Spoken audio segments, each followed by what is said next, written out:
अस्सलाम वालेकुम काश्तकार भाइयों।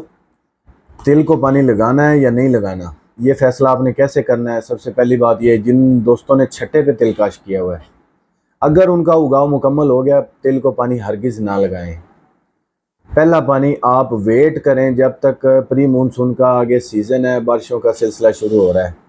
अगर आपने पानी लगा दिया, ऊपर से बारिशें भी हो गई और पानी खड़ा हो गया, तो फिर तिल के जल जाने का, पौधे जल जाने का चांस ज़्यादा है। जिन दोस्तों ने खेलियों पे काश्त किया है, अगर उनका भी उगाव मुकम्मल हो गया है, तो पानी लगाने से गुरेज करें। कुछ दोस्त खाद लगाने में जल्दी के लिए जल्दी पानी लगाना शुरू कर देते हैं, लेकिन उसका नुकसान ये होता है कि कई दफ़ा ऊपर से बारिश हो जाती है, पानी लगा हुआ होता है, तो आपकी खेली जो है वो सारी अगर डूब जाएगी तो फिर पौधे जल जाते हैं।